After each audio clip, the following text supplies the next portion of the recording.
Buenas tardes, hermanos. Sean ustedes bienvenidos al día de hoy a nuestro culto de oración. Nos da mucho gusto poderles saludar a través de este medio y saber que estamos listos para adorar a nuestro Señor a través de este medio. Les invito, hermanos, a que me acompañen en una oración para comenzar. Amantísimo Padre Celestial, venimos ante ti agradecidos este día por todas las bendiciones que nos das. Gracias, Padre, porque nos has guardado, nos has bendecido en todo. Y también gracias, Padre, porque nos colmas de bendiciones. Te damos gracias porque nos permites estar reunidos a través del Internet, Padre, para seguir adorando tu nombre y alabándote en todo. Te damos gracias porque sabemos que tú eres un Dios misericordioso, lleno de amor. Y te rogamos ahora, Padre, que seas tú con nosotros. Dirige nuestros corazones, nuestros labios, nuestros oídos, Padre, para este tiempo de alabanza y de adoración. Prepáranos, Padre, y permítenos estar agradables ante ti en todo momento. Te rogamos, Padre, por todo esto, en el nombre amado de tu Hijo Cristo Jesús. Amén. Continuaremos con una lectura bíblica. Esta se encuentra en Salmo 111. Leeremos todo el pasaje. Les invito a que lo lean conmigo en sus hogares. Salmo 111. Leamos. Alabaré a Jehová con todo el corazón, en la compañía y congregación de los rectos. Grandes son las obras de Jehová, buscadas de todos los que las quieren. Gloria y hermosura es su obra, y su justicia permanece para siempre. Ha hecho memorables sus maravillas, clemente y misericordioso es Jehová. Ha dado alimento a los que le temen, para siempre se acordará de su pacto. El poder de sus obras manifestó a su pueblo, dándole la heredad de las naciones. Las obras de sus manos son verdad y juicio, fieles son todos sus mandamientos. Afirmados eternamente y para siempre, hechos en verdad y en rectitud. Redención ha enviado a su pueblo, para siempre ha ordenado su pacto. Santo y temible es su nombre. El principio de la sabiduría es el temor de Jehová. Buen entendimiento tienen todos los que practican sus mandamientos. Su loor permanece para siempre. Amén. Vamos a continuar, hermanos, con un periodo de alabanza en el cual seremos dirigidos por nuestros hermanos.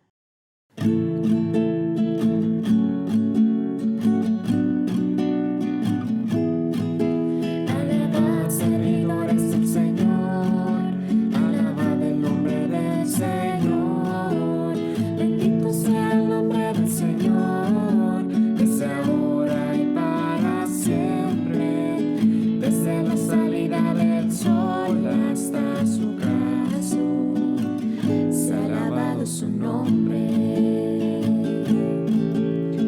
grande sobre todas las naciones el Señor, y por encima de los cielos su gloria, gloria. Quien como el Señor nuestro Dios, que se sienta en las alturas y baja para ver los cielos y la tierra.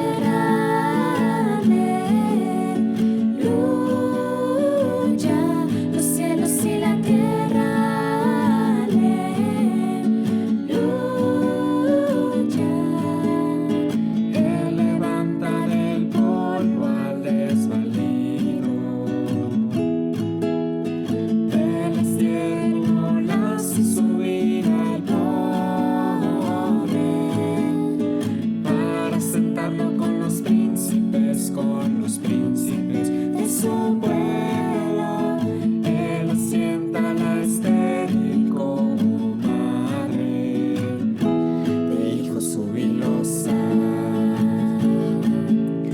Grande sobre todas las naciones el Señor, y por encima de los cielos su gloria, gloria. Señor nuestro Dios, que se sienta en las alturas y baja para ver los cielos y la tierra. Aleluya, los cielos y la tierra. Aleluya, los cielos y la tierra. Ahora continuaremos con una lectura bíblica que se encuentra en Job 37. Les invito, hermanos, a ponerse en pie en sus hogares y demos lectura a este pasaje. Job 37. Dice la palabra del Señor. Por eso también se estremece mi corazón y salta de su lugar. Oíd atentamente el estrépito de su voz y el sonido que sale de su boca. Debajo de todos los cielos lo dirige y su luz hasta los fines de la tierra. Después de ella brama el sonido, truena él con voz majestuosa, y aunque sea oída su voz, no los detiene. Truena Dios maravillosamente con su voz. Él hace grandes cosas que nosotros no entendemos. Porque a la nieve dice, desciende a la tierra, también a la llovizna y a los aguaceros torrenciales. Así hace retirarse a todo hombre para que los hombres todos reconozcan su obra. Las bestias entran en su escondrijo y se están en sus moradas. Del sur viene el torbellino y el frío de los vientos del norte. Por el soplo de Dios se da el hielo y las anchas aguas se congelan. Regando también llega a disipar la densa nube y con su luz esparce la niebla. Asimismo, por sus designios, se revuelven las nubes en derredor para hacer sobre la faz del mundo, en la tierra, lo que Él les mande. Unas veces por azote, otras por causa de su tierra, otras por misericordia las hará venir. Escucha esto, Job. Detente y considera las maravillas de Dios. ¿Sabes tú cómo Dios las pone en concierto y hace resplandecer la luz de su nube? ¿Has conocido tú las diferencias de las nubes, las maravillas del perfecto en sabiduría? ¿Por qué están calientes tus vestidos cuando Él sosiega la tierra con el viento del sur? ¿Extendiste tú con Él los cielos firmes como un espejo fundido? Muéstranos qué le hemos de decir, porque nosotros no podemos ordenar las ideas a causa de las tinieblas. ¿Será preciso contarle cuando yo hablare? Por más que el hombre razone, quedará como abismado. Mas ahora ya no se puede mirar la luz esplendente de los cielos, luego que pasa el viento y los limpia, viniendo de la parte del norte la dorada claridad. En Dios hay una majestad terrible. Él es todopoderoso, al cual no alcanzamos, grande en poder, y en juicio y en multitud de justicia no afligirá. Lo temerán por tanto los hombres. Él no estima a ninguno que cree en su propio corazón ser sabio. Continuaremos ahora con el primer periodo de oración en el cual estaremos intercediendo por la unión de jóvenes. Oremos.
Ahora tendremos una lectura bíblica que se encuentra en Salmos 41. Salmos 41, hermanos. Les invito a tomar sus Biblias y que lean conmigo. Leamos este pasaje. Bienaventurado el que piensa en el pobre, en el día malo lo librará Jehová. Jehová lo guardará y le dará vida. Será bienaventurado en la tierra, y no lo entregarás a la voluntad de sus enemigos. Jehová lo sustentará sobre el lecho del dolor, mullirás toda su cama en su enfermedad. Yo dije, Jehová, ten misericordia de mí, sana mi alma, porque contra ti he pecado. Mis enemigos dicen mal de mí, preguntando, ¿cuándo morirá y perecerá su nombre? Y si vienen a verme, hablan mentira, su corazón recoge para sí iniquidad, y al salir fuera la divulgan. Reunidos murmuran contra mí todos los que me aborrecen, contra mí piensan mal, diciendo de mí, cosa pestilencial se ha apoderado de él, y el que cayó en cama no volverá a levantarse. Aún el hombre de mi paz, en quien yo confiaba, el que de mi pan comía, alzó contra mí el calcañar. Mas tú, Jehová, ten misericordia de mí y hazme levantar, y les daré el pago. En esto conoceré que te he agradado, que mi enemigo no se huelgue de mí. En cuanto a mí, en mi integridad me has sustentado y me has hecho estar delante de ti para siempre. Bendito sea Jehová, el Dios de Israel, por los siglos de los siglos. Amén y amén. Continuaremos con el segundo periodo de oración que será por nuestros hermanos enfermos. Les invito, hermanos, a que intercedamos. Oremos.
Amado Padre, en el nombre que es sobre todo nombre, nuestro Señor y Salvador Cristo Jesús, nos ponemos, mi Señor, una vez más delante de su presencia, primero que nada para pedirle perdón por nuestros pecados, por nuestras faltas, mi Señor. Perdónenos por cometer esos errores que a usted no le agradan, mi Señor, y le pedimos, mi Padre, que nos ayude a cada día mejorar para ser mejores hijos agradables delante de sus ojos, mi Señor. Y también, mi Padre, le queremos dar muchísimas gracias por cada una de sus bendiciones, por su amor, por su protección, por su fidelidad, porque hasta este momento, mi Señor, usted ha estado con nosotros y como dice su palabra, por su misericordia, mi Señor, no hemos sido consumidos. Gracias, mi Señor, porque tiene con bien a nuestros seres amados y a nosotros, mi Señor. Muchísimas gracias, Padre, porque no nos cansamos de agradecerle cuántas maravillas usted nos da, cuántas bendiciones, mi Señor, y porque nos permite disfrutar, mi Señor, y estar en un país en donde podemos ser libres, mi Señor. Gracias, mi Señor, que podemos gozar, sobre todo, mi Señor, de esa libertad en usted.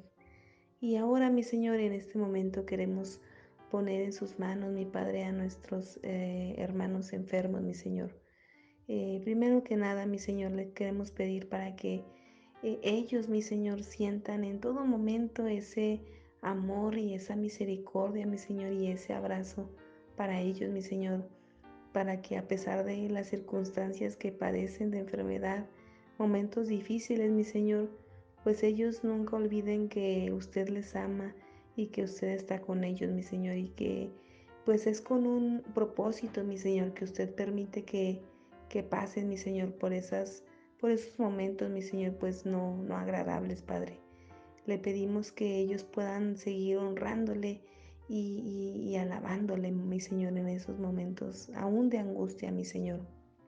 También le pedimos para que usted provea todo lo necesario, mi Señor, medicamentos, o abra puertas, mi Señor, en hospitales o en centros de atención para ellos, mi Señor. Quite todo impedimento, mi Señor, para que ellos puedan ser atendidos de una manera excelente, mi Señor, y de forma correcta, mi Padre. También bendiga a médicos y enfermeras, mi Señor, que atienden a estos hermanos enfermos, mi Señor, para que ellos realicen su trabajo, perdón, de una manera excelente, mi Señor, para que ellos sean atendidos, mi Señor, de una manera correcta, mi Padre. También queremos poner en sus manos, mi Señor, a los familiares de los hermanos enfermos, mi Señor. Bendígalos, fortalézcalos cada día, mi Señor, y que cada día, mi Señor, aún en los momentos de tristeza o de dificultad, mi Señor, pues porque ven padecer a sus seres amados, ellos sigan, mi Señor, pidiendo misericordia y sobre todo, mi Señor, que pues que no se reniegue, mi Señor, por esa situación, mi Padre, pero es difícil porque pues al ver a un ser amado, mi Señor, enfermo, pues uno puede pensar, o más bien sentirse, ¿verdad?, un impotente o que no podemos hacer nada, pero sí podemos hacer mucho, mi Señor, y es seguir pidiendo de su misericordia y de su bendición y por ese milagro, mi Señor, que se espera, mi Padre, para las vidas de estos seres amados, mi Señor, que padecen alguna enfermedad. Bendígalos, mi Señor, fortalézcalos. Y aún en estos momentos de tribulación, mi Señor, que ellos puedan seguir honrando y bendiciendo su nombre, mi Padre. Y siempre, mi Señor, agradeciéndole por todo lo bueno y maravilloso y misericordioso, mi Señor, que es usted. Gracias, mi Señor, muchas gracias por todo. Y ponemos a estas peticiones en sus manos, sean respondidas conforme a su santa y su perfecta voluntad, porque esa es la mejor, mi Padre. En el poderosísimo nombre de nuestro Señor y Salvador Cristo Jesús. Amén.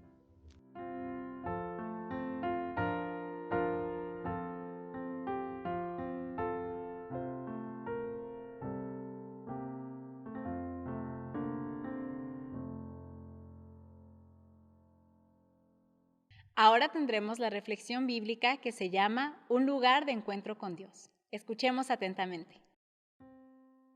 Un lugar de encuentro con Dios. La oración nos prepara para ser animados a amar a Dios y a las personas. Sí, hermanos, orar para recibir respuestas y para ver el poder de Dios es bíblico. Sin embargo, la oración es primordialmente una oportunidad para tener comunión con Dios. La oración no debería ser considerada como una tarea que debe llevarse a cabo, sino más bien como un privilegio a disfrutar, un deleite excepcional que siempre está revelando alguna belleza nueva. Primordialmente, la oración se trata de encontrarse con Dios y de tener una relación creciente con Él. En la oración nos colocamos en un lugar para recibir sabiduría del corazón de Dios. A medida que los deseos nuevos se forman en nuestro corazón, capacitándonos para tener una comunión más profunda con Él. La oración nos prepara para ser animados a amar a Dios y a las personas. Sí, orar para recibir respuestas y para ver el poder de Dios es bíblico. Sin embargo, la oración es primordialmente una oportunidad para tener comunión con Dios. El llamado a la oración es para participar en el amor que ha ardido eternamente en el corazón de Dios. Desde la eternidad, el Padre ha amado al Hijo con todo su corazón y el Hijo ha amado al Padre con la misma intensidad. Dice la palabra del Señor en la primera carta del apóstol Juan, capítulo 4, versículo 16. Y nosotros hemos conocido y creído el amor que Dios tiene para con nosotros.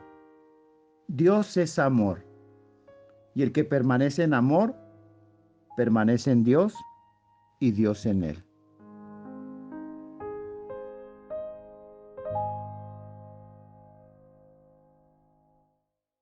Ahora tendremos una lectura bíblica que se encuentra en Romanos 10.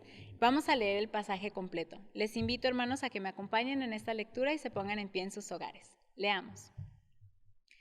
Hermanos, ciertamente el anhelo de mi corazón y mi oración a Dios por Israel es para salvación, porque yo les doy testimonio de que tienen celo de Dios, pero no conforme a ciencia, porque ignorando la justicia de Dios y procurando establecer la suya propia, no se han sujetado a la justicia de Dios, porque el fin de la ley es Cristo, para justicia a todo aquel que cree. Porque de la justicia que es por la ley, Moisés escribe así: el hombre que haga estas cosas vivirá por ellas. Pero la justicia que es por la fe dice así: no digas en tu corazón, ¿quién subirá al cielo? Esto es, para traer abajo a Cristo. O, ¿quién descenderá al abismo? Esto es, para hacer subir a Cristo de entre los muertos. Mas, ¿qué dice? Cerca de ti está la palabra en tu boca y en tu corazón. Esta es la palabra de fe que predicamos, que si confesares con tu boca que Jesús es el Señor y creyeres en tu corazón que Dios le levantó de los muertos, serás salvo. Porque con el corazón se cree para justicia, pero con la boca se confiesa para salvación. Pues la Escritura dice: todo aquel que en él creyere no será avergonzado, porque no hay diferencia entre judío y griego, pues el mismo que es Señor de todos es rico para todos los que le invocan. Porque todo aquel que invocare el nombre del Señor será salvo. ¿Cómo pues invocarán a aquel en el cual no han creído? ¿Y cómo creerán en aquel de quien no han oído? ¿Y cómo oirán sin haber quien les predique? ¿Y cómo predicarán si no fueren enviados? Como está escrito: cuán hermosos son los pies de los que anuncian la paz, de los que anuncian buenas nuevas. Mas no todos obedecieron el evangelio, pues Isaías dice: Señor, ¿quién ha creído a nuestro anuncio? Así que la fe es por el oír, y el oír por la palabra de Dios. Pero digo, ¿no han oído? Antes bien, por toda la tierra ha salido la voz de ellos, y hasta los fines de la tierra sus palabras. También digo, ¿no ha conocido esto Israel? Primeramente Moisés dice: yo os provocaré a celos con un pueblo que no es pueblo, con pueblo insensato os provocaré a ira. E Isaías dice resueltamente: fui hallado de los que no me buscaban, me manifesté a los que no preguntaban por mí. Pero acerca de Israel dice: Todo el día extendí mis manos a un pueblo rebelde y contradictor. Vamos a tener el tercer periodo de oración, que será por nuestra amada iglesia, la Primera Iglesia Bautista de Ciudad Juárez. Oremos. Padre nuestro que estás en los cielos, Señor, santificado sea tu nombre, Padre. Te doy gracias, Señor, por tu amor, por tu protección, Señor, porque nos permite, Señor, venir ante ti, Señor, a, a darte gracias, Padre, a glorificar tu nombre, Señor, primeramente, Señor, porque no hay nadie más que merece la honra y gloria, Señor, más que tú, Señor.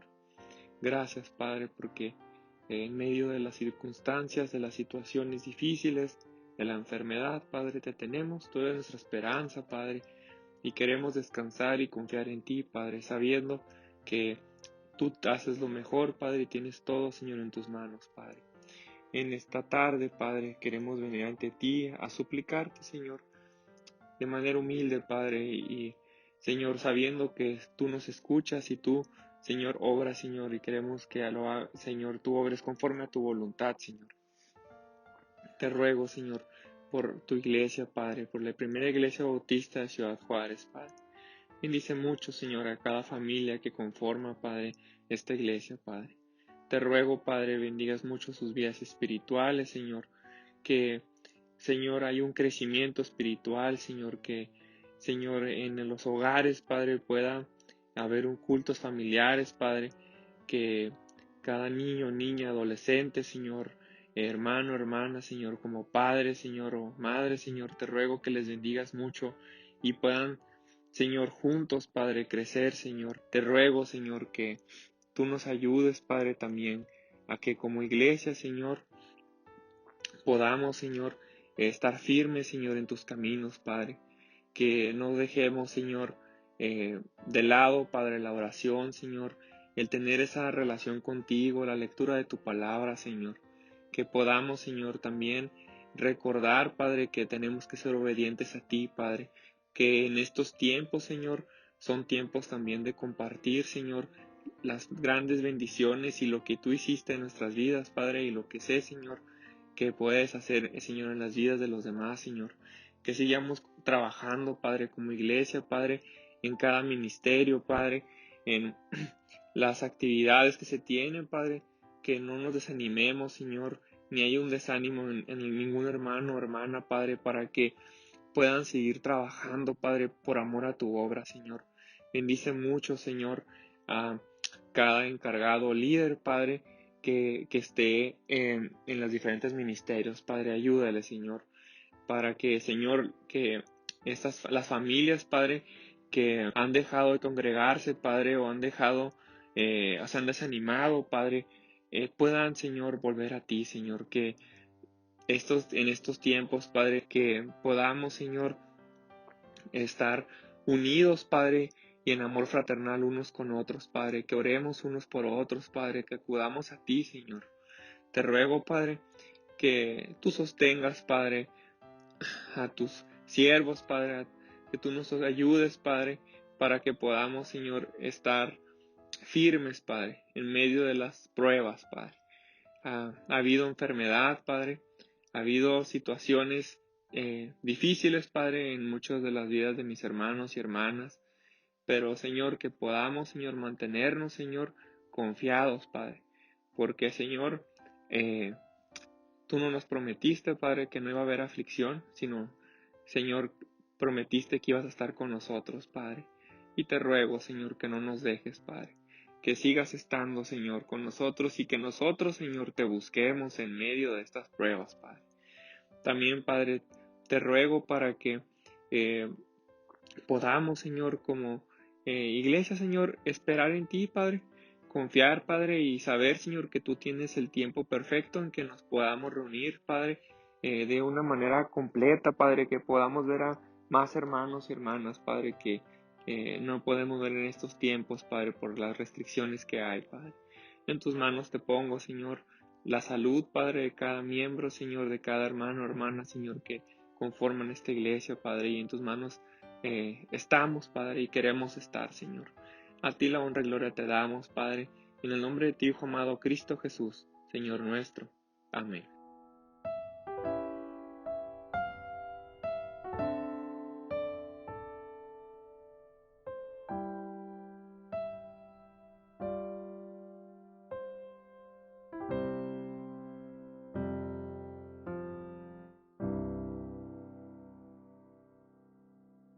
Muy buenas tardes, amados hermanos, estimados amigos, como siempre, gozándonos en estar en el culto al Señor, al Dios vivo y verdadero, donde elevamos nuestra oración, alabanza, acción de gracias y todo nuestro reconocimiento a nuestro Padre Celestial. Damos gracias a Dios porque podemos hacerlo, hermanos, y podemos todavía continuar, aunque sea en esta forma virtual, pero teniendo nuestro culto de oración. Nuevamente, les agradecemos mucho el estar con nosotros, el conectarse, en participar en este culto, y a las personas que quizá por primera vez nos están viendo, también les agradecemos infinitamente que hayan tenido esta deferencia para con nosotros al conectarse a esta red social. Bendiciones para todos, muchas bendiciones de parte del Señor para todos y que Dios escuche y también conteste las peticiones de sus corazones.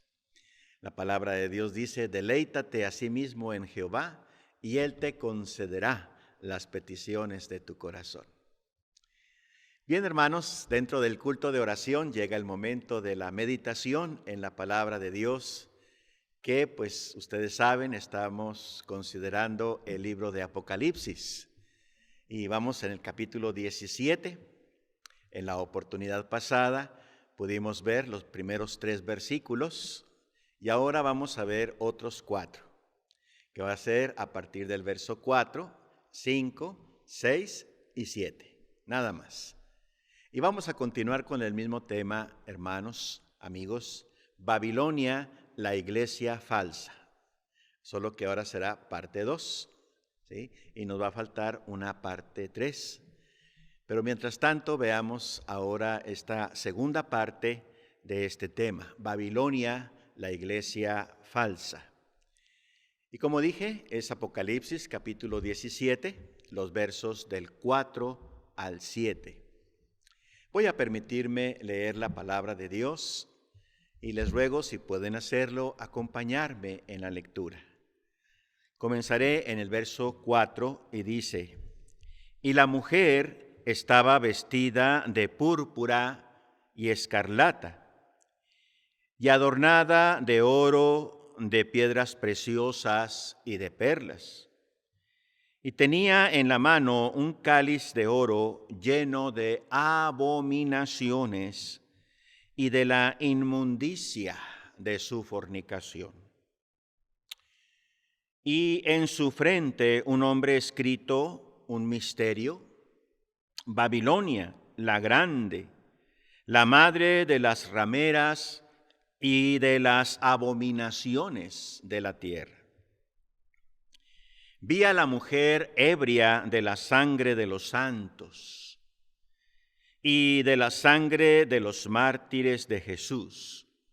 Y cuando la vi, quedé asombrado con gran asombro. Y el ángel me dijo: ¿por qué te asombras?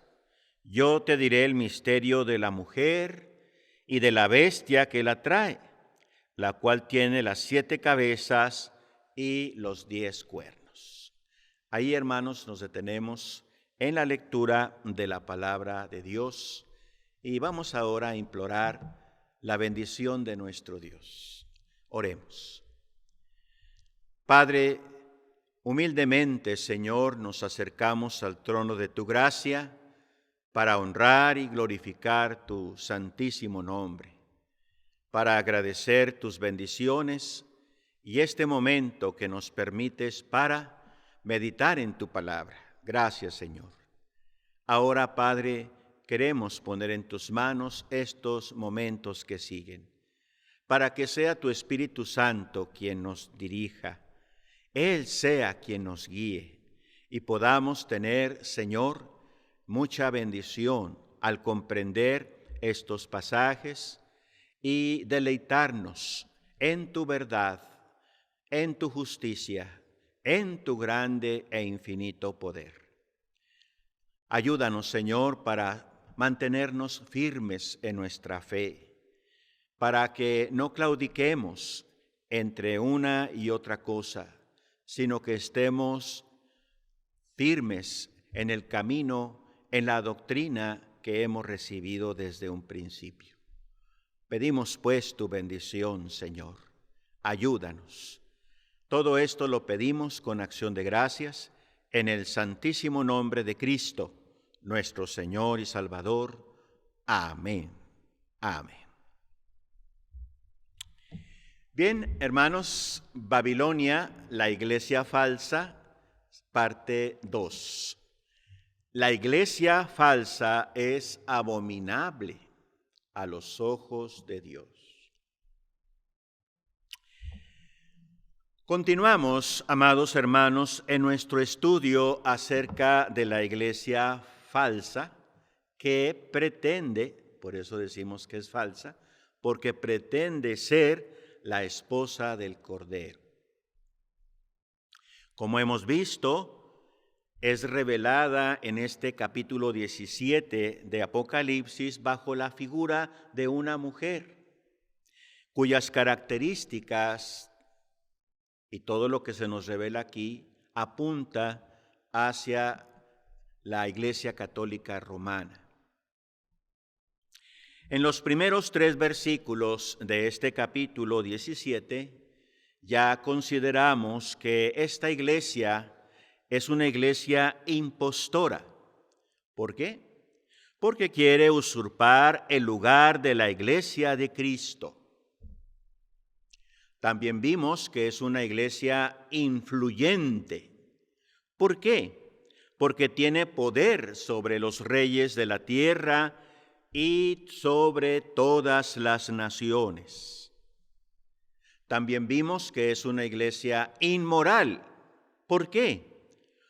Porque su fornicación espiritual, que es principalmente su idolatría, por eso decimos que es inmoral.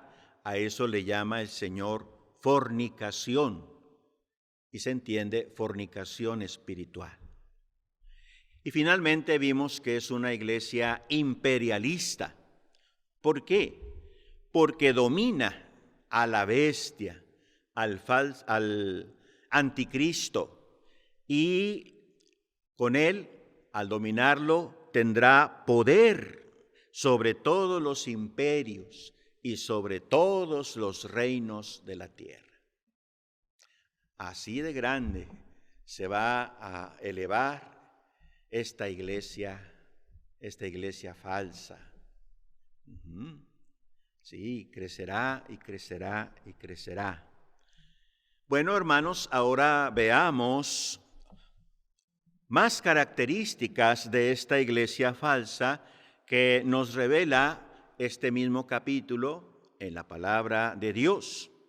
Y veamos por qué Dios mismo la juzgará y Dios la destruirá. Así que sigamos preguntándonos, ¿por qué Dios condenará a la iglesia falsa? Bien, veamos entonces, hermanos, ahora el verso 4, y dice así, la primera parte. Y la mujer estaba vestida de púrpura y escarlata, y adornada de oro, de piedras preciosas y de perlas. Ahí nos detenemos un momentito, hermanos. Ahí yo quiero, hermanos, que veamos que Dios va a destruir esta iglesia falsa porque es una iglesia indulgente. Indulgente. Fíjense, hermanos, cómo presenta aquí la Biblia a esta iglesia como una mujer. Esta mujer está vestida de púrpura, que, hermanos, en términos bíblicos, cuando dice vestido de púrpura, significa lo más elegante. Sí, lo más elegante. De púrpura y escarlata. Y adornada, dice aquí, de oro, de piedras preciosas y de perlas. Es decir, hermanos, presenta una imagen muy ostentosa, de mucho adorno, de mucho lujo, ¿sí? De mucho poder, de mucha riqueza. Y esto nos habla de la opulencia de esta iglesia, hermanos. ¿Sí? Así se ha vestido siempre la Roma papal, de una manera ostentosa. Fíjense que un día se me ocurrió buscar en internet quién se ha vestido con la mayor ostentación y lujo. Y bueno, pensé que las emperatrices como Cleopatra o Carlota, ellas serían las que se vistieron con mayor opulencia. Pero no. Luego entonces busqué en los césares romanos y tampoco. Para mi sorpresa descubrí que han sido los papas quienes han vestido con la mayor vanagloria de todos los tiempos. Ni aun los reyes de toda la tierra, de los diferentes reinos o imperios, se han vestido como ellos, con la mayor ostentación. ¿Por qué se visten así? Pues para demostrar su gloria, para demostrar su poder y dar evidencia de sus riquezas, de su autoridad política y de su prosperidad material. Y todo esto para afirmar su poder e influencia sobre los feligreses y aparentar que tienen toda la capacidad.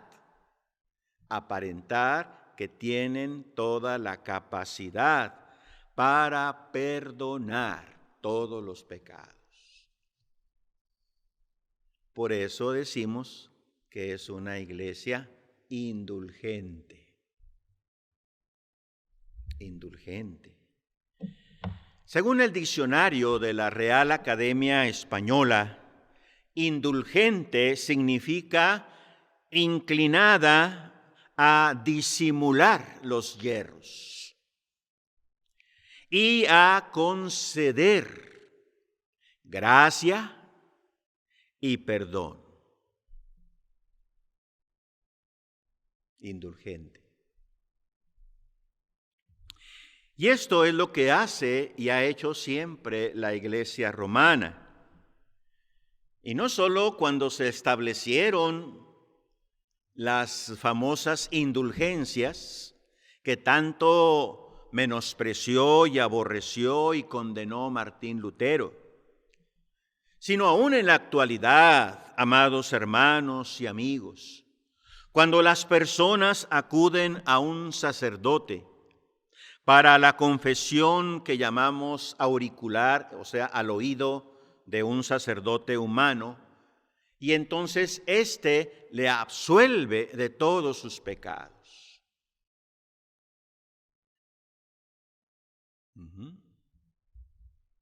Claro, imponiendo alguna penitencia, pero hermanos, nosotros creemos que solo nuestro Dios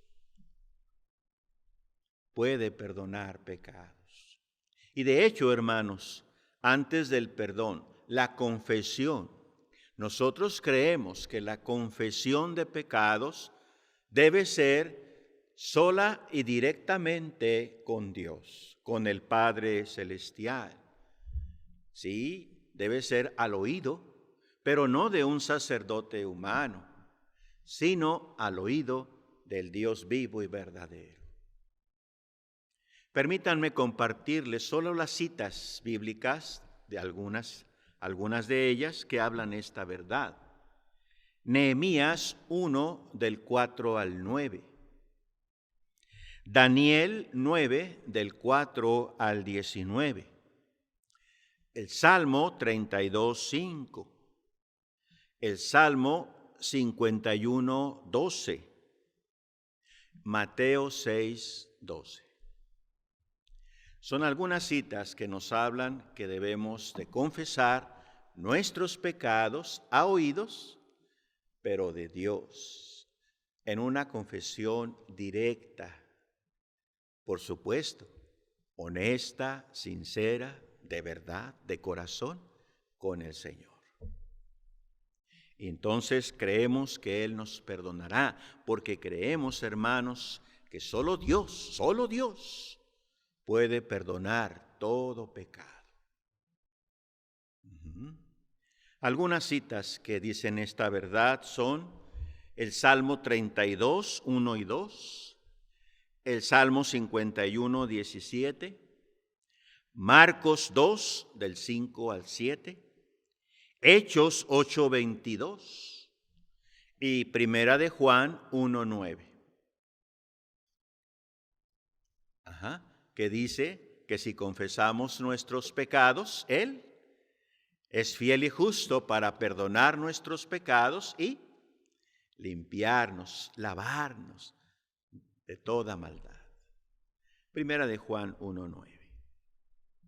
También creemos que ningún hombre puede absolver a otro de sus pecados.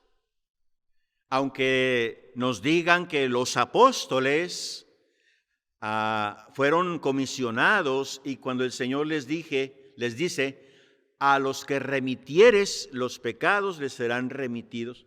No, hermanos, ellos no fueron a perdonar pecados de nadie. Ellos solamente fueron predicadores. Ellos solamente fueron ministros. Ellos solamente fueron anunciadores del perdón de pecados en Cristo Jesús. Pero quien verdaderamente perdona es Dios. Citas que comprueban esta verdad: Hechos 10, del 42 al 43, Hechos 13, 38 y 39.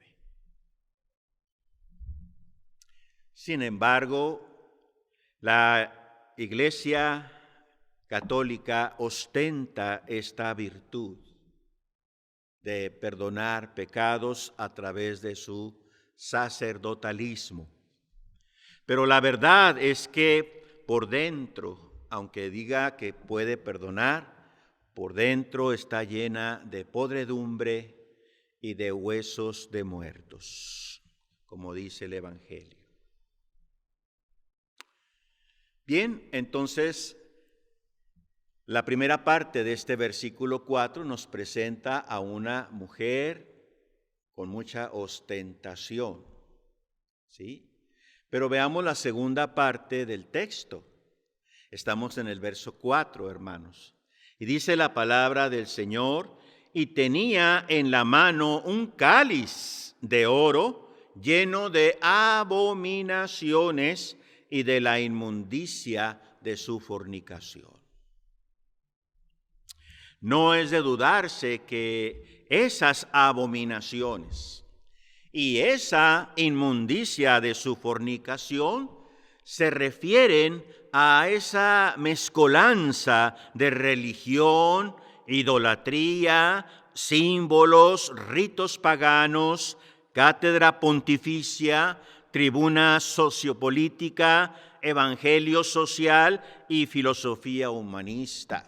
Todo eso está combinado allí.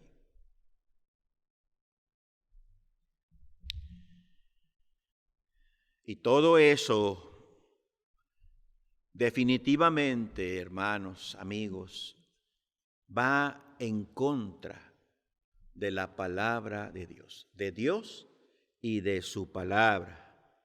Por eso el Señor califica todo esto de abominación. Todo esto a sus ojos es abominable. Y ese es el brebaje que esta iglesia da a beber a las naciones. Por eso se presenta con un cáliz, una copa, ¿verdad?, llena de abominaciones. Y eso es lo que da a beber a todas las naciones. Ya se había descrito así anteriormente. Voy a leer, regresando un poquito en nuestro estudio de Apocalipsis, en Apocalipsis 14:8. ¿Qué dice allí? Otro ángel le siguió diciendo, ha caído Babilonia, la gran ciudad. ¿Por qué? Porque ha hecho beber a todas las naciones del vino, del furor de su fornicación. Apocalipsis 14:8. Entonces, eso es lo que da de beber en lugar de predicar un sano evangelio, en lugar de predicar a un solo Salvador. No, ella da de beber esta mezcla de tantas y tantas cosas, tratando de ser indulgente con el hombre pecador. Así se explica por qué el propio Papa Juan XXIII mandó acuñar una moneda, una especie de medalla de oro, en cuyo anverso estaba acuñada su propia imagen, su efigie, y en el reverso de esta medalla la mujer de Apocalipsis 7 o 17 que estamos describiendo aquí.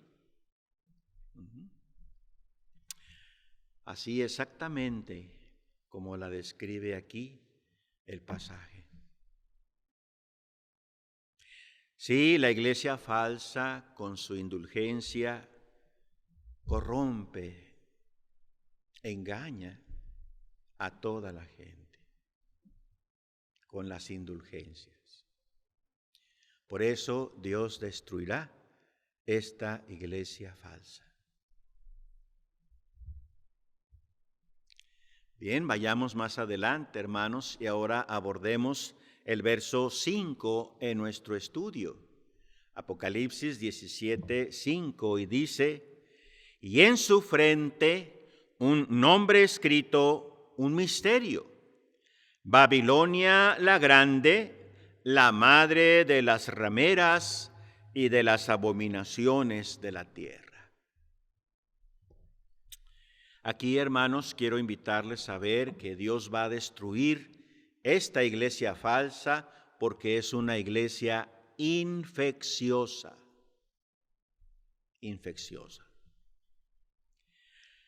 Pareciera que tenemos aquí uno de los versículos más atemorizadores de toda la Biblia. ¿Por qué? Pues porque nos habla del origen y nos habla también de la condenación del pecado, más de lo que hacen otros pasajes bíblicos. Versículo 5. Voy a volverlo a leer. Y en su frente un nombre escrito, un misterio. Babilonia la grande, la madre de las rameras y de las abominaciones de la tierra. Nos está hablando, nos está transportando hasta el origen de estas abominaciones, de esta idolatría. ¿Sí? Este texto declara que la iglesia falsa es la fuente de todo mal que contamina y destruye. Tenemos que recordar que la iglesia católica no nació, como se cree, en el 440 después de Cristo, sino que ha existido desde que el hombre es sobre la tierra, solo que con otros nombres. Permítanme contarles cómo nació esta falsa religión. Cuando el hombre pecó allá en el huerto del Edén, y luego después, cuando Dios los expulsó del huerto y ellos empezaron a multiplicarse. Dice la Escritura, hermanos, en el capítulo 6 de Génesis, que viendo Dios que la maldad o que los hombres o el corazón de los hombres solamente pensaba de continuo, solamente el mal, entonces Dios ordenó acabar con toda la raza humana por medio de un diluvio. Eso está en Génesis, primer libro de la Biblia, a partir del capítulo 6 hasta el 9, la historia del diluvio. Bien, pero Dios en su gracia, en su misericordia, salvó una familia. De todos los seres humanos, solo una familia, la familia de Noé, que se componía, ¿verdad?, de Noé, de su esposa, y 3 hijos, Sem, Cam y Jafet, y las esposas de ellos. En total, 8. Y Dios le dijo a Noé y a sus hijos que se multiplicaran y llenaran la tierra.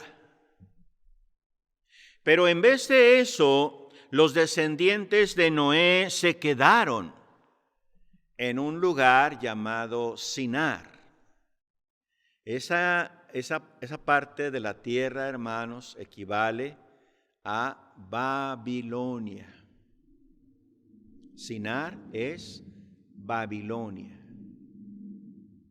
Y allí, hermanos, ellos pretendieron edificar una torre. Bueno, primero edificaron una ciudad y luego, hermanos, una torre allí en ese lugar, y que esta torre llegara hasta el cielo.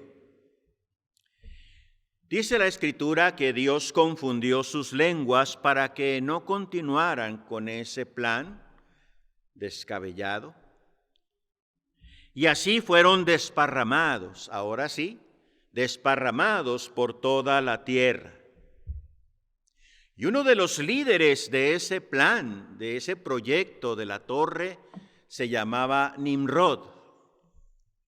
Nimrod, nieto de Cam, bisnieto de Noé. Este Nimrod fue el hombre más poderoso sobre la tierra en su tiempo. Bueno, pues él se casó con una mujer llamada Semíramis, que era una sacerdotisa idólatra, y tuvieron un hijo al cual le pusieron por nombre Tamuz, T-A-M-U-Z, Tamuz. De este Tamuz se dijo que había sido concebido por un rayo solar, por lo cual entonces circulaba la historia que había tenido un nacimiento milagroso. Sin embargo, este Tamuz, ya siendo adulto y según la leyenda, fue muerto por un jabalí. Por un periodo de 40 días, Semíramis hizo duelo por su hijo, y al fin de esos 40 días, Tamuz fue maravillosamente resucitado a la vida. Entonces todos vieron a Semíramis como una diosa y le dieron el título de reina del cielo. Y se empezó a darle culto, derramando incienso y ofreciéndole tortas. Entonces fijaron un periodo anual que llamaron Cuaresma. Vean de dónde viene esto. Le llamaron Cuaresma, donde la gente se privaba de ciertas comidas, bebidas y actividades, y lloraba durante 40 días antes de la celebración de la vuelta a la vida de Tamuz. También en ese tiempo se instituyó la señal de la T de Tamuz. ¿Sí? Con ceniza en la frente para recordarlo, y la costumbre de dedicarle vírgenes y derramar la llamada agua sagrada o agua bendita. Todas esas costumbres, hermanos, ya están en la historia y están desde los inicios de la humanidad. La Biblia nos da testimonio de lo que les acabo de decir en esta historia. Permítanme compartirles, hermanos. Dios clamó contra aquellos que ofrecían culto a la Reina del Cielo. Voy a leer Jeremías 7:18 y dice: los hijos recogen la leña, los padres encienden el fuego, y las mujeres amasan la masa para hacer tortas a la Reina del Cielo y para hacer ofrendas a dioses ajenos para provocarme a ira, dice el Señor en Jeremías 7:18. Y ahí está la referencia a lo de las tortas, lo de la adoración o veneración a la Reina del Cielo. Ahí está, en la Biblia. Permítanme leerles otra cita, también en Jeremías, pero ahora el 44:25. Allí dice que Dios testificaba, ¿verdad?, que se le quemaba incienso y se derramaban libaciones a la Reina del Cielo. Permítanme leer, es Jeremías 44:25. Así ha hablado Jehová de los ejércitos, Dios de Israel, diciendo: vosotros y vuestras mujeres hablasteis con vuestras bocas y con vuestras manos lo ejecutasteis, diciendo: cumpliremos efectivamente nuestros votos que hicimos de ofrecer incienso a la Reina del Cielo y derramarle libaciones. Confirmáis a la verdad vuestros votos y ponéis vuestros votos por obra. Jeremías 44:25.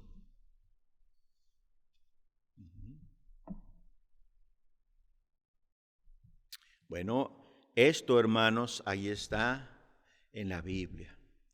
De hecho, déjenme decirles, hermanos, que cuando Jeremías valientemente confrontó a estos que ofrecían todo esto a la Reina del Cielo, ellos lo tomaron y lo lapidaron. Y así terminó la vida de este gran profeta Jeremías.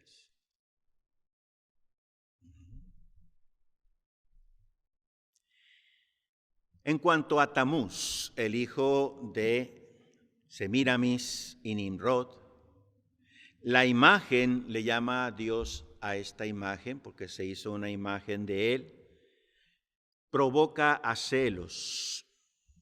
Y también habla de las mujeres que durante 40 días lo lloraban. Vamos a las Escrituras, y está en Ezequiel 8:14, y dice: y me llevó a la entrada de la puerta de la casa de Jehová, que está al norte. Y he aquí mujeres que estaban allí sentadas, endechando a Tamuz. Ezequiel 8:14. El culto a la madre juntamente con el hijo comenzó en Babilonia, con Semiramis y Tamuz, Babilonia. Después pasó a Egipto, con los nombres de Isis y Osiris. Posteriormente pasó a Fenicia como Acera y Baal. Después a Grecia como Afrodita y Eros. Y después a Roma como Venus y Cupido. Después Roma transformó este culto con la Virgen María y Jesús, dándole un matiz de cristianismo, pero no deja de ser, amados hermanos, un culto falso. Sí, es una iglesia falsa que infecta con su sincretismo, sí, dije con esa mezcolanza, todo lo que toca. Por eso Dios destruirá esta iglesia falsa.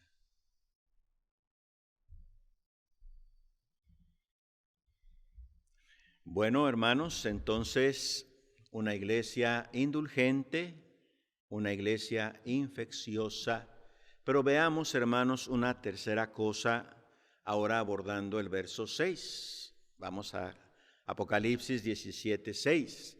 Solamente la primera parte, y dice: vi a la mujer ebria de la sangre de los santos y de la sangre de los mártires de Jesús. Y aquí, hermanos, les invito a pensar que Dios va a destruir esta iglesia porque es una iglesia inhumana. Inhumana. Sí.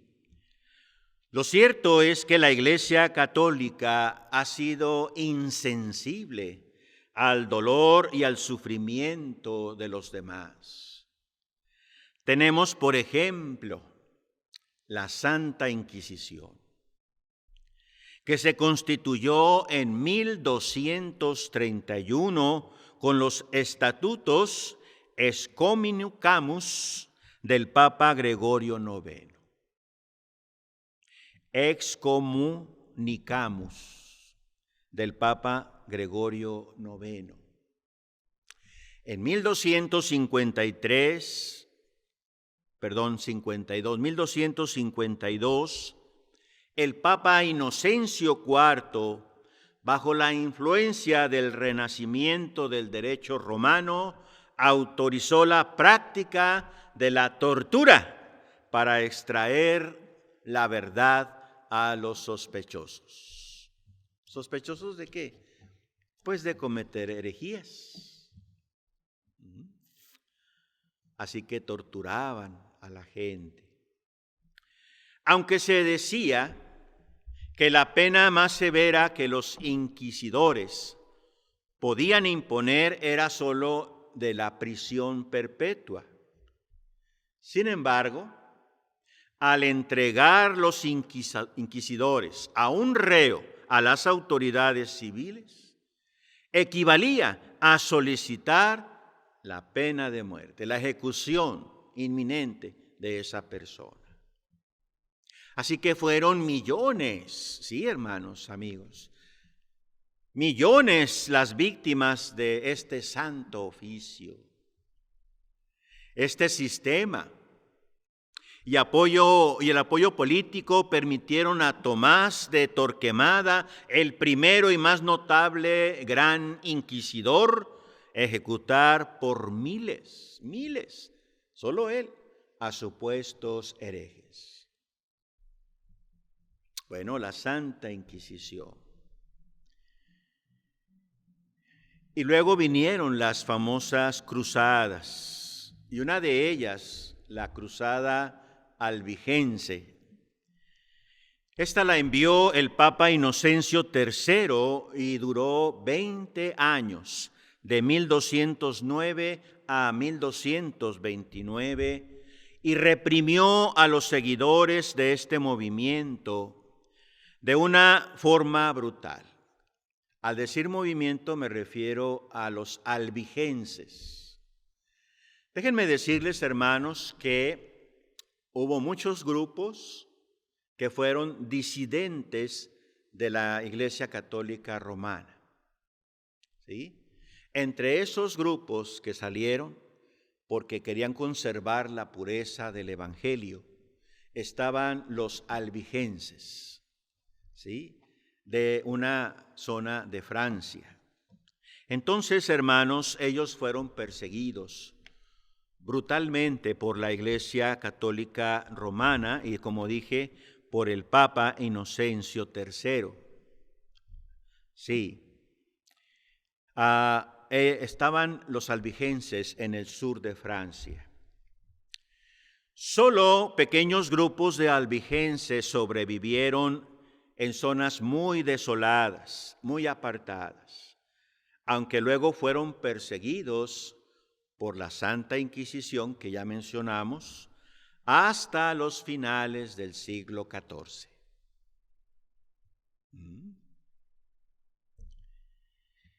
Otro ejemplo de la crueldad de la Iglesia Católica falsa fue el asesinato en masa de los hugonotes. ¿Quiénes son o quiénes eran los hugonotes? Bueno, eran protestantes contra la Iglesia Católica y también franceses. Bueno, este grupo fue exterminado la noche del día de San Bartolomé, el 24 de agosto de 1572, en París, Francia y sus provincias. El número de muertos no puede determinarse con exactitud. El cálculo más aproximado es de 100,000 víctimas. ¿Y qué decir de las guerras religiosas, como las cruzadas destinadas a la exterminación de grandes cantidades de adversarios? Ellas fueron la causa de la muerte, mutilación, cautiverio y desolación de millones de personas. Sí, por todo esto, Dios destruirá esta iglesia falsa, porque también es inhumana.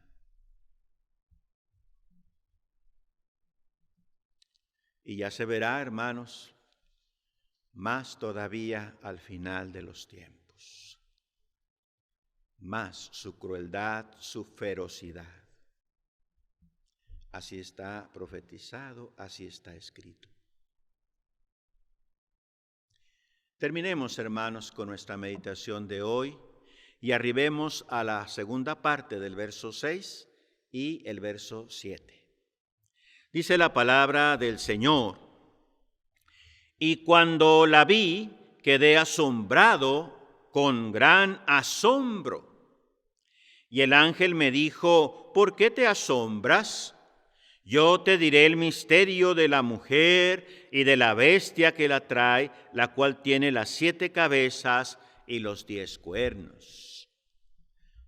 Bueno, hermanos, ¿por qué va a destruir Dios esta iglesia falsa? Pues porque es una iglesia increíble.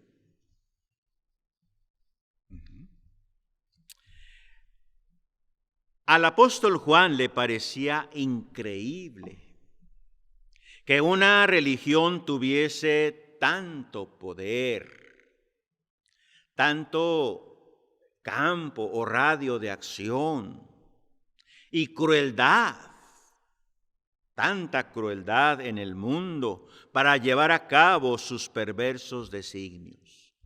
Por eso dice aquí que quedó boquiabierto, asombrado, anonadado.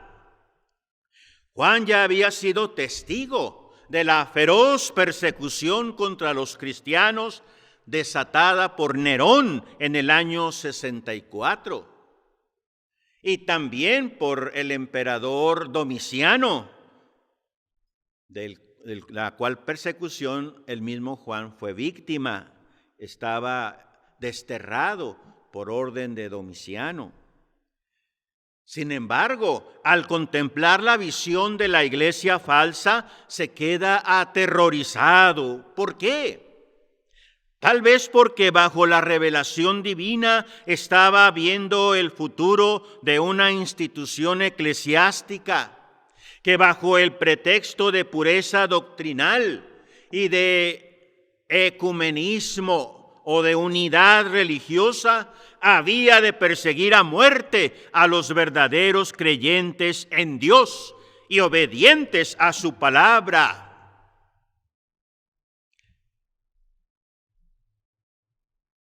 Más que a los hombres, obedientes a la palabra de Dios, más que a los obedientes a los hombres.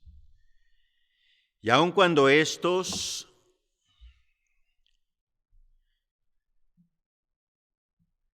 la Iglesia Católica Romana se llamen a sí mismos representantes de Cristo y vicarios, vicarios de Dios, vicarios de Cristo en la tierra, ellos perseguirán a los verdaderos creyentes. Así como a Juan le sorprendió, es también sorprendente para nosotros.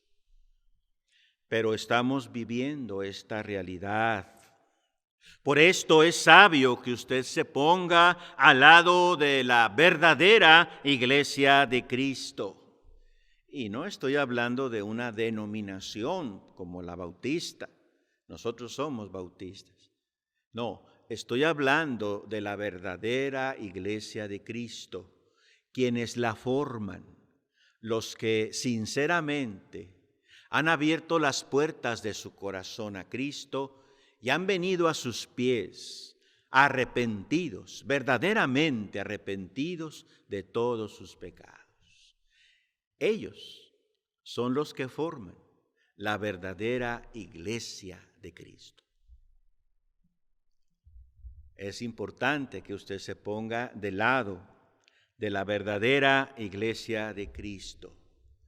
Y esto se hace, permítame repetirlo, cuando usted acepta a Cristo como el único y suficiente Salvador y Señor de su vida. Por eso cabe la pregunta, ¿lo hará usted hoy? Sí. Tiene que hacerlo. Tiene que venir a los pies de Cristo. El Señor encamine su corazón a tomar la mejor decisión y no tener nada que ver con la iglesia falsa. El Señor le guíe a toda verdad, pues conociendo la verdad, usted y todos los suyos serán verdaderamente libres. Así sea. Amén. Vamos a orar. Amado Padre, te alabamos y bendecimos en esta hora, Señor, y te damos infinitas gracias por todas tus bendiciones. Gracias, Señor, por tu palabra. Gracias, Señor, porque hablas a nuestro corazón.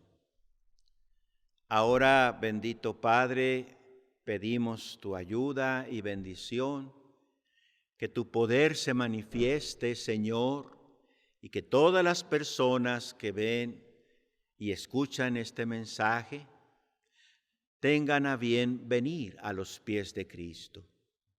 Que todos, sin faltar uno solo, hombres y mujeres, vengan al Salvador, sean salvos y sus pecados verdaderamente, ahora sí, sean perdonados.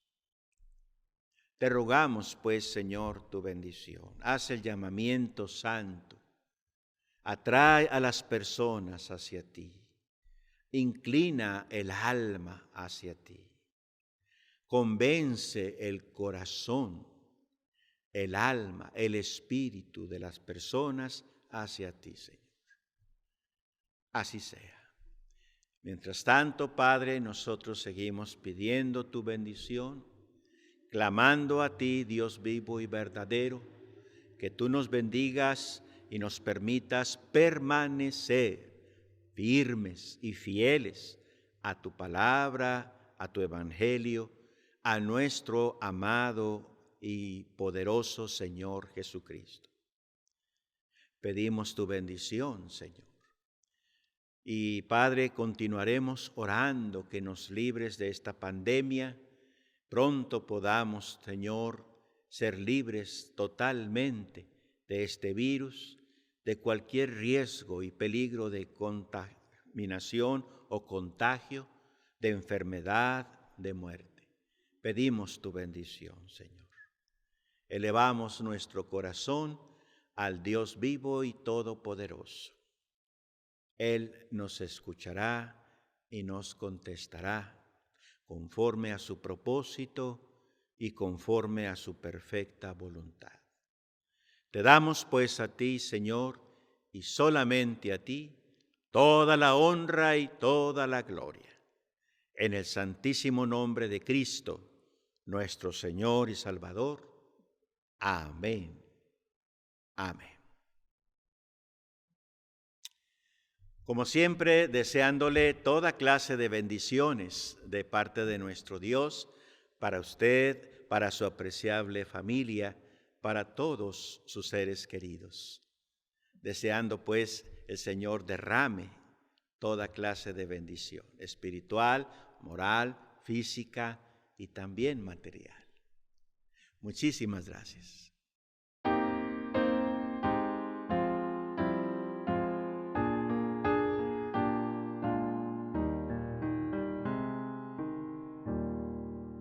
Haz que sienta tu presencia diariamente, oh Señor, que tu Espíritu me guíe por doquier. Haz que yo tu voluntad cumpla hoy con dignidad, y que sienta tu presencia, oh Señor.